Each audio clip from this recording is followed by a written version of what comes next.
Hey, this is Tim Town Koviak, licensed loan officer. On this video, we're going to talk about assets for a mortgage.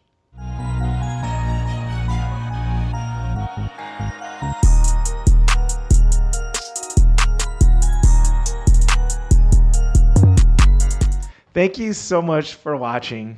And I know the way I'm dressed, it's actually a snowstorm at the time recording this in Michigan. So I guess just got done shoveling some snow and the struggle is real. But on this video, I want to talk about assets for a mortgage. And when I say assets, I'm talking about money.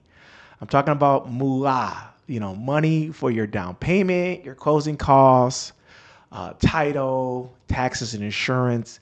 We call this cash to close. That's what we call it. And we don't call it money in the mortgage industry. We call it assets, okay?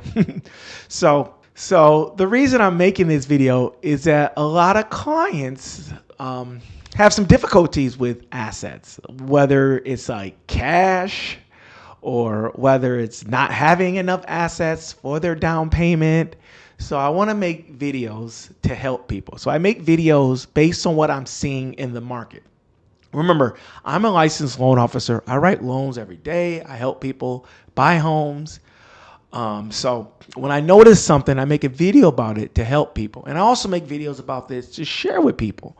So on this video, I'm going to go over the different ways assets work and what they don't work, talk about some tricks and tips, and we'll just give you everything you need to know about assets. So let's get into the video. Okay, so like I said, assets for a mortgage. Let's go.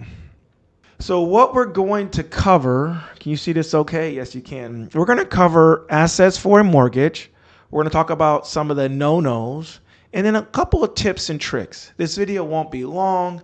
I'll timestamp it. You can hop around and let me know if you have any questions. Drop me a comment.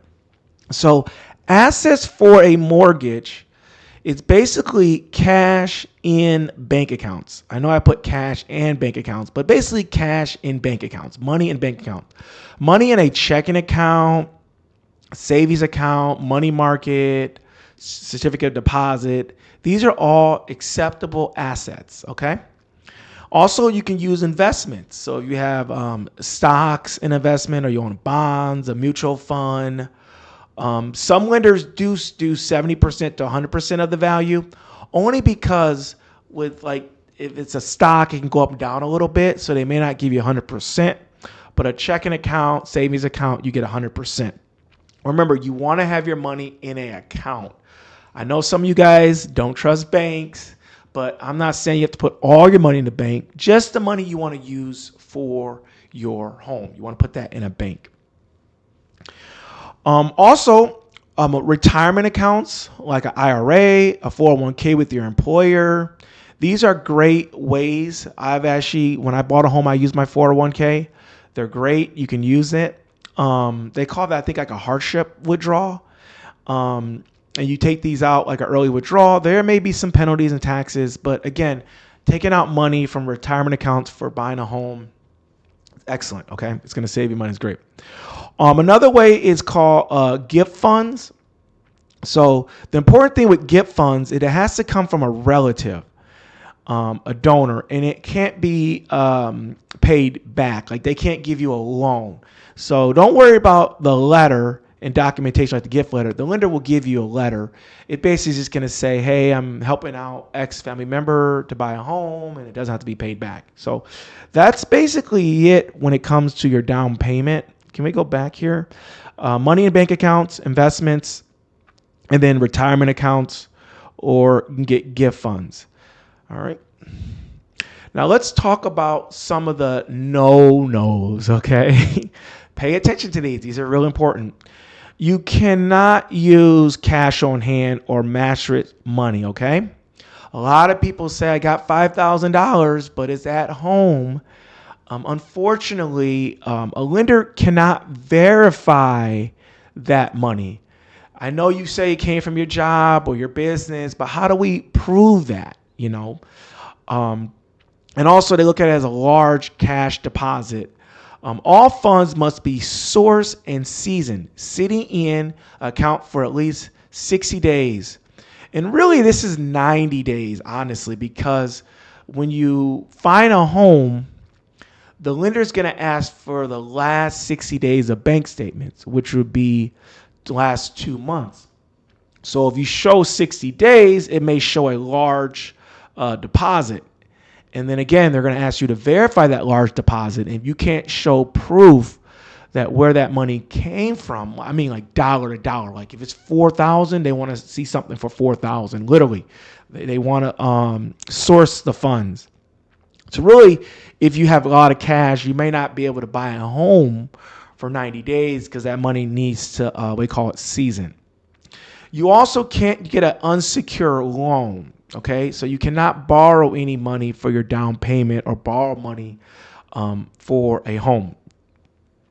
So this creates a new debt. It must be repaid, which works against the goal of demonstrating financial stability. So they want to see that you have some skin in the game, that it's your money, you have something to lose.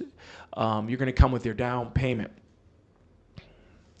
Some other no-nos is that you can't get any money from other interest parties. Like you can't get money from the sellers if it's not like a seller concession on the purchase contract. You can't get money from a real estate agent, a builder, any party that's involved. You cannot get any money from them. What they used to do back in 2008, they would overinflate the home price and then give people some money back. So that's like mortgage fraud. You don't want to do that. And of course, this is pretty self-explanatory that illegal funds or prohibited funds, you can't use that. You also can't use any future income. You can't say, well, I make, X amount of dollars and I'll have this by the time you close. They kind of want you to have the money like on hand to buy the home, okay? And then this is also a no-no, large unexplained deposits. I'm going to read this just to make sure we get this, just so we're very clear. Any large deposit that is not a recurring paycheck should be avoided during the 60 days before applying for a mortgage, as it can delay the process with the lender. Investigate its source. If the source is not legitimate, like selling another asset, you would need a paper trail to prove it. Now, most people don't have a paper trail to prove it. Okay. Now, let's talk a little bit about some tips and tricks. Okay. Some tips and tricks here. You want to start early. So if you have cash, deposit it in the bank. Leave it in the bank. Now, I know some people, due to religion purposes, they say they can't earn interest. You can get a free checking account that does not earn interest, okay? I know a lot of people just like having cash, okay? I know it. Don't lie to me. You like seeing that green paper. You don't trust the bank.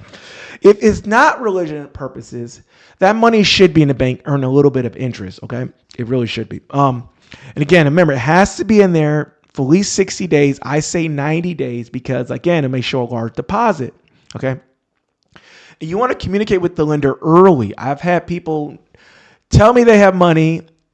We get all the way through the application process, and then we look for the funds, and then we see a large deposit. I'm like, oh my goodness. And they can't show proof where that large deposit is, so we can't move forward. You want to provide complete statements. Some people do screenshots. Lenders do not want a screenshot. They want to see the complete statement. And then you want to keep your finances stable. Stable means you don't want to be opening up accounts, withdrawing money, depositing money. You don't want to be applying for credit. Keep everything stable. Now, one more kind of tip and trick.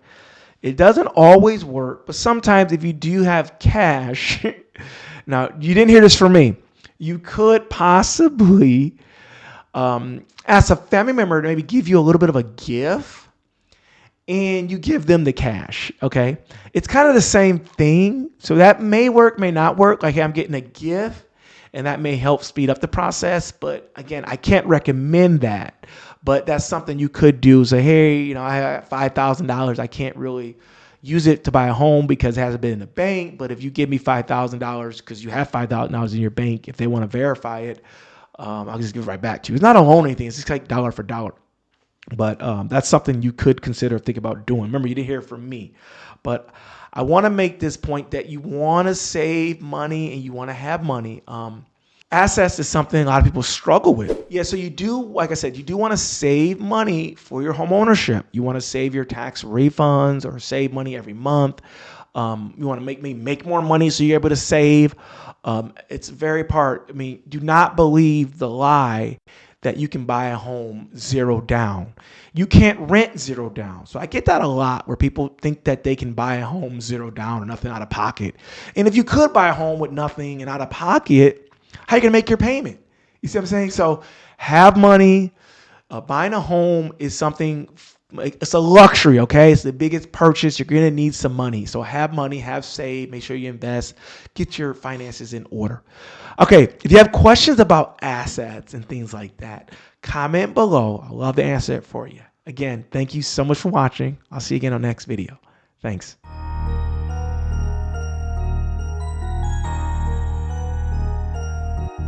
Buddha.